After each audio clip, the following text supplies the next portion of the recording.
বছর ২ আগে অনিক দত্ত পরিচালিত যত কাণ্ড কলকাতাতেই সিনেমার মাধ্যমে টলিউডে অভিষেক হয় কাজী নওশাবা আহমেদের।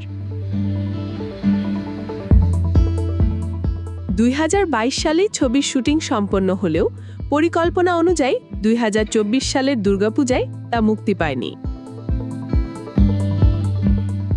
অবশেষে চলতি বছরের দুর্গাপূজায় প্রেক্ষাগারে আসছে সিনেমাটি। সিনেমার গল্প আবর্তিত হয়েছে ফেলুদার ঢাঁচের ধাঁধা ও রহস্যের ছায়ায়। মূল চরিত্রে রয়েছেন ওপার বাংলার জনপ্রিয় অভিনেতা আবির চ্যাটার্জি। সেখানে নওশাবা অভিনয় করেছেন এক বাংলাদেশি মেয়ের চরিত্রে, যে নিজের শিকড়ের খোঁজে কলকাতায় আসে। নওশাবা বলেন, সিনেমায় আবির চ্যাটার্জি ও আমার চরিত্র দুটি ফেলুদা ভক্ত, এই কারণেই তাদের এক হওয়া।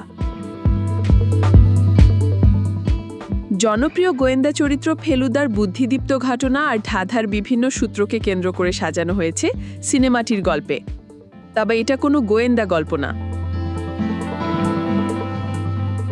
সিনেমার প্রতি মুহূর্তেই ফেলুদাকে মনে করা হয়েছে, আর প্রতি মুহূর্তেই সত্যজিৎ রায়কে সাধা জানানো হয়েছে। ছবিটির সঙ্গে যুক্ত হওয়ার অভিজ্ঞতা প্রসঙ্গে নওশাবা বলেন, এই কাজটা আমার কাছে একদম ম্যাজিকের মতো ছিল। হঠাৎ করে অনিকদার টেক্সট পাই, তারপর অডিশন দিয়ে যুক্ত হই। ২০২৩ সালের সেপ্টেম্বরে শুটিং করি।